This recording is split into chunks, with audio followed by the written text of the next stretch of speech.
Bienvenue Todu à nouveau, ou bienvenue si vous êtes nouvelle ici. Je m'appelle Becky Moss. Je suis épouse et mère de 4 enfants de 7, 5, 3 ans et 10 mois. Sur ma chaîne, je partage la vraie vie, la maternité, le ménage, le désencombrement, l'organisation et parfois des rénovations. Si cela vous intéresse, n'oubliez pas de vous abonner à ma chaîne si ce n'est pas déjà fait.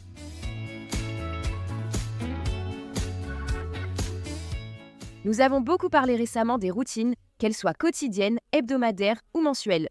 La semaine dernière, j'ai présenté ma routine de nettoyage du lundi. Aujourd'hui, découvrons celle du mardi. Comme dit la semaine dernière, mes routines de nettoyage sont imparfaites. Je cherche ce qui me convient.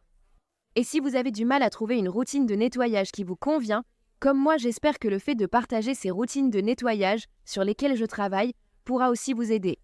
En regardant cela, vous pourriez penser que le mardi est le jour de la lessive, mais ce n'est pas le cas. Même si j'ai prévu un jour de lessive pour mes enfants, mon mari et moi, il arrive parfois que la lessive se fasse de façon imprévue. Et c'est ce qui s'est passé ici. Le mardi, c'est le jour du nettoyage des salles de bain chez moi. Et j'étais sur le point de commencer celle de mes enfants quand j'ai vu cette énorme pile de draps à plier. Plutôt que de la laisser là, je me suis dit « Bon, allons-y, on va plier ça rapidement.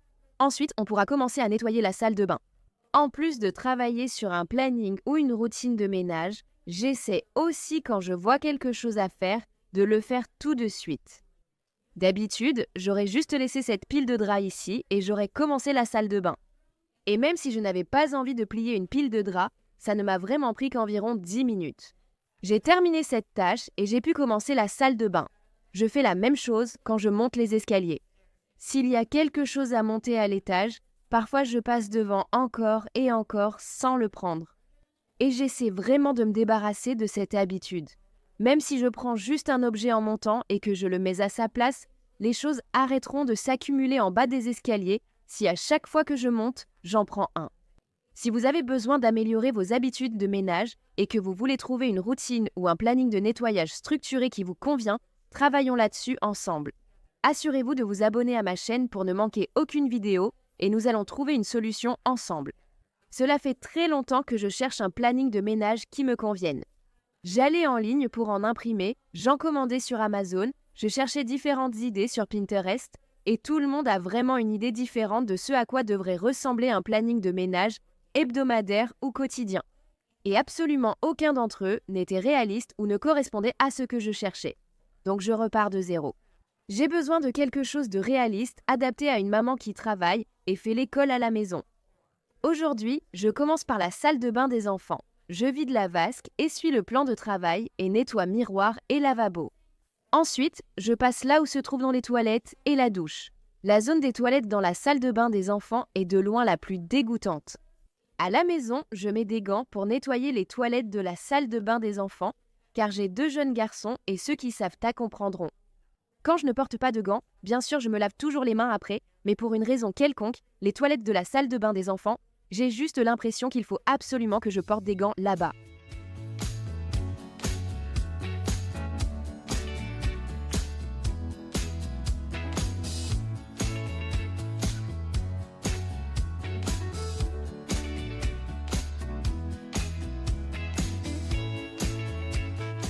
Je nettoie les lavabos des enfants avec la pâte tangerine de Scrub Daddy et la brosse électrique Rubbermaid Power Scrubber.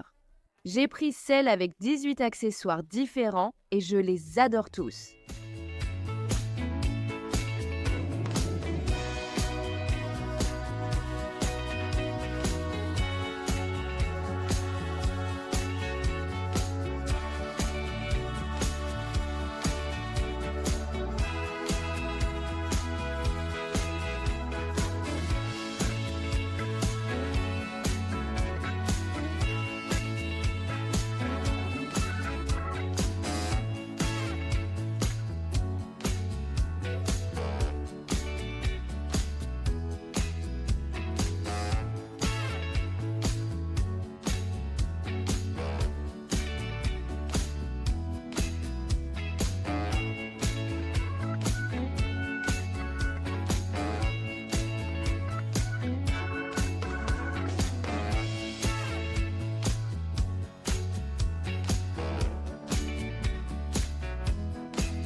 On me demande souvent où sont mes enfants quand je fais le ménage.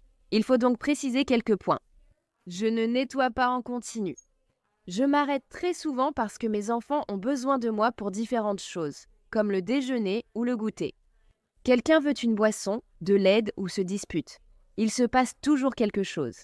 Donc il y a beaucoup de pauses ici, même si vous voyez ça comme un seul nettoyage continu. Ce n'est certainement pas le cas, mais très souvent, mes 3 enfants plus âgés jouent très gentiment ensemble. Ils font souvent des activités manuelles ensemble. Ma plus jeune fait 2 siestes par jour, j'en profite pour faire le ménage.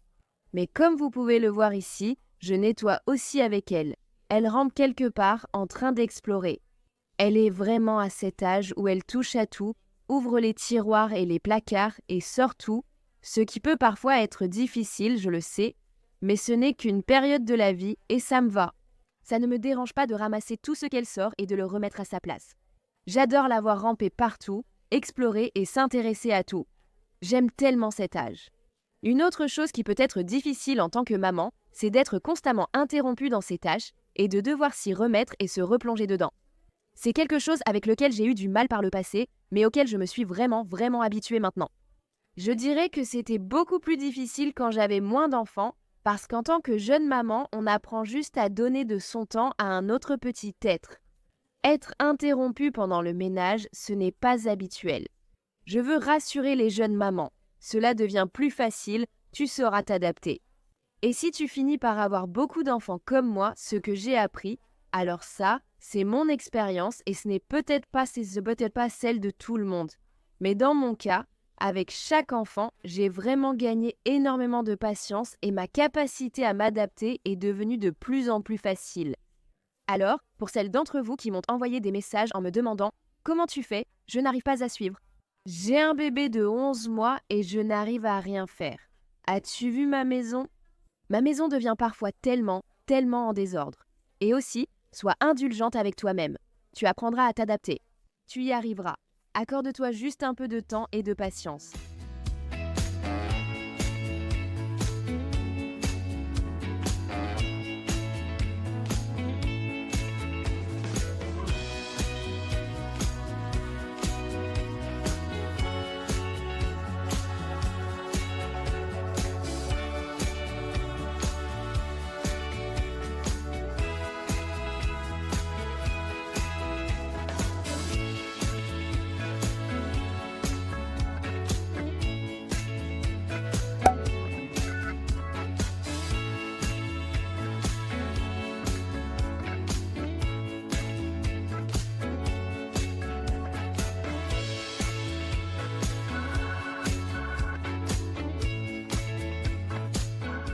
J'adore cette brosse à récurer. Je trouve qu'elle fait vraiment du bon travail. La seule chose que j'aimerais, c'est qu'elle puisse se transformer en brosse à main. Je peux la raccourcir un peu, mais elle ne deviendra pas assez courte pour être simplement une brosse à main. Malgré tout, j'en suis très satisfaite et elle fait du bon travail.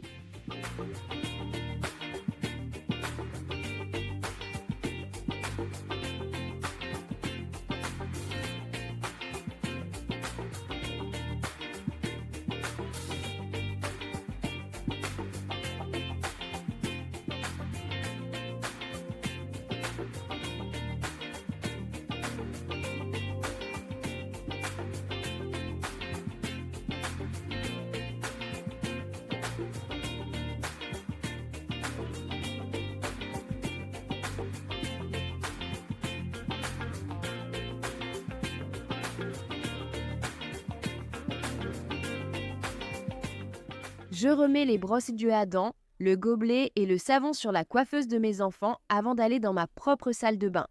La première chose que je fais dans ma salle de bain, c'est de tout ramasser. Je ramasse tout sur la coiffeuse, je ramasse les vêtements, je ramasse tout ce qu'il y a dans la baignoire. Ensuite, je vais commencer à nettoyer la baignoire.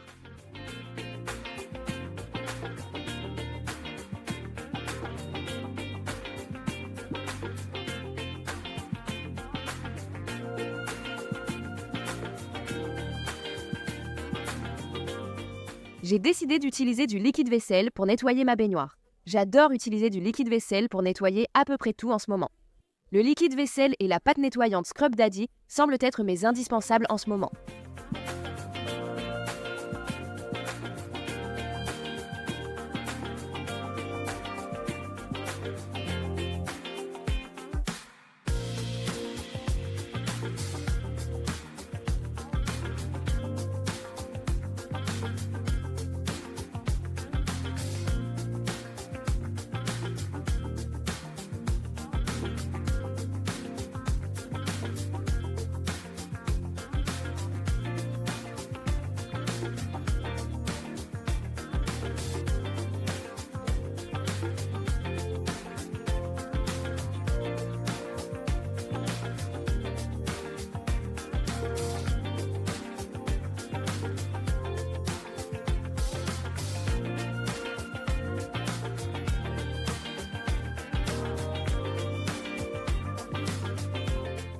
J'ai récemment appris qu'il ne faut pas utiliser de vinaigre sur le quartz.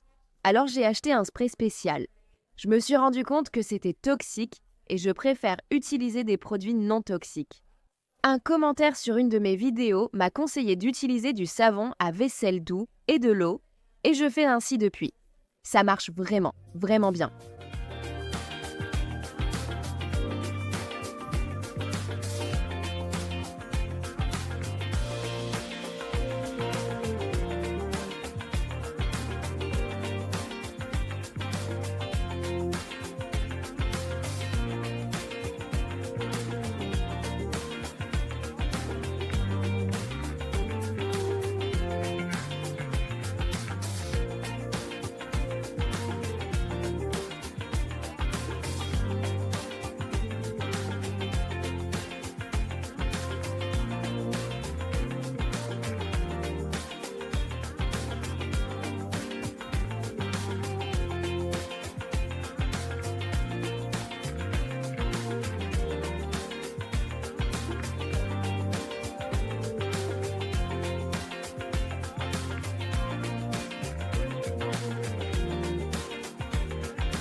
J'ai de l'eau dure et ça rend toujours ma douche encore plus sale. Oui, nous avons un adoucisseur d'eau et il y a du sel dedans. C'est en fait le meilleur sel que vous puissiez acheter pour lutter contre l'eau dure et ma douche ressemble quand même à ça. Heureusement, Barkeeper's Friend vient à la rescousse.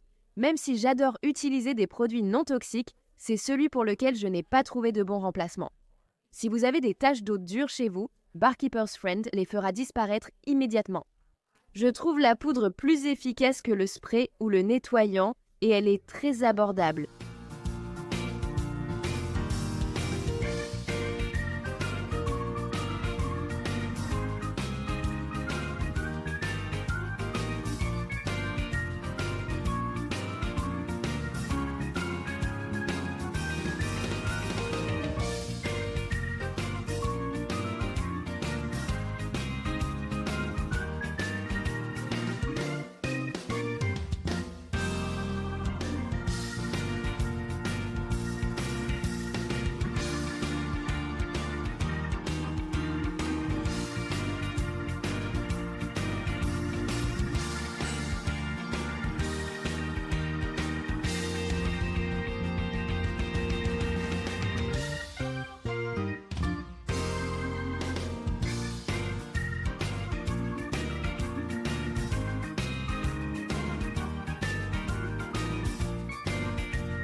Une chose que j'ai vraiment du mal à nettoyer, c'est ce dépôt sur la vitre de ma douche.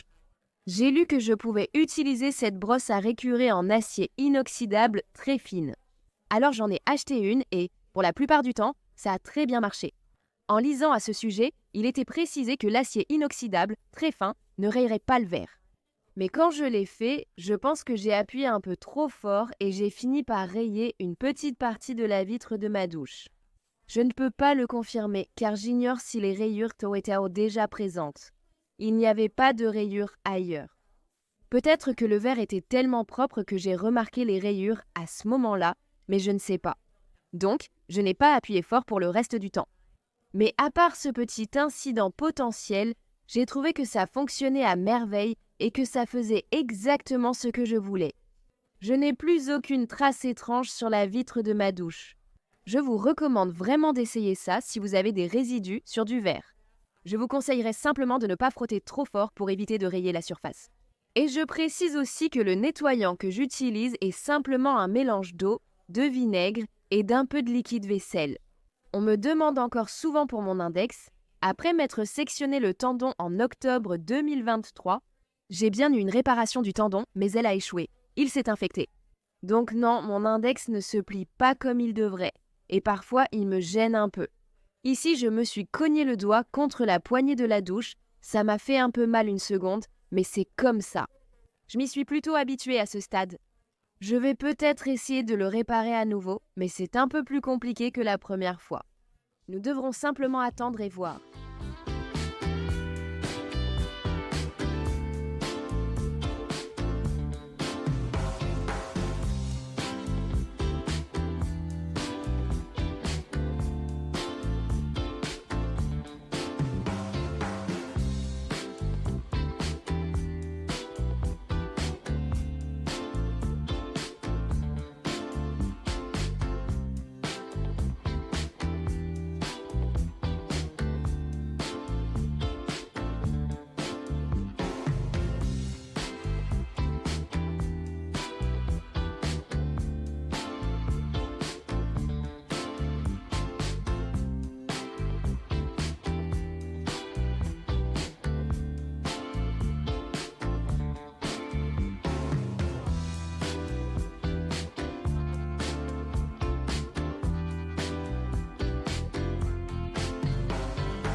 Adéline était dans la salle de bain avec moi pendant que je nettoyais cette zone des toilettes, donc c'était clairement un travail fait à la va-vite.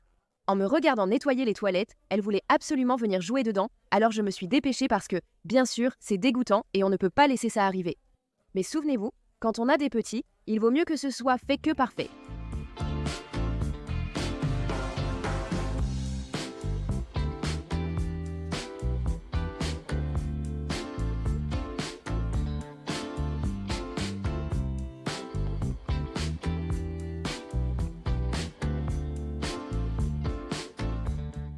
Avant de passer à la salle d'eau du rez-de-chaussée, la dernière chose que je fais dans ma salle de bain est simplement de remettre le savon et le diffuseur sur le comptoir. J'aimerais que mes enfants restent dans leur salle de bain pour se brosser les dents, mais ce n'est pas le cas. Ils viennent toujours dans cette salle de bain. Donc, j'ai l'impression que cette salle de bain est juste une extension de celle des enfants. La première chose que j'ai faite, c'est de tout ramasser. Je vais nettoyer le miroir, essuyer la vasque et nettoyer le lavabo.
Comme vous l'avez vu dans mes autres salles de bain, les sièges de peau de mes enfants sont vraiment dégoûtants.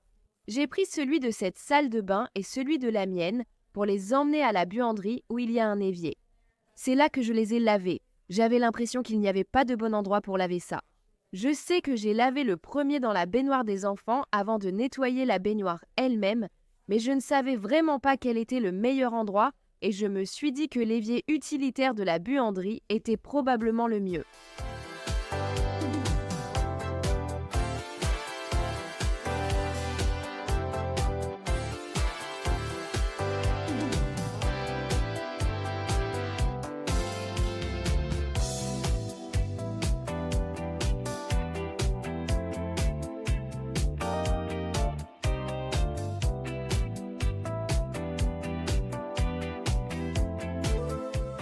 Merci beaucoup de m'avoir rejointe aujourd'hui. J'espère que vous avez trouvé un peu de motivation pour le ménage hebdomadaire afin d'accomplir ce qui est sur votre liste de choses à faire ou même que vous m'avez accompagné pour nettoyer vos salles de bain aujourd'hui. Dans tous les cas, j'espère que vous avez apprécié la vidéo d'aujourd'hui. Merci encore de l'avoir regardée. N'oubliez pas de vous abonner et je vous retrouve dans la prochaine vidéo.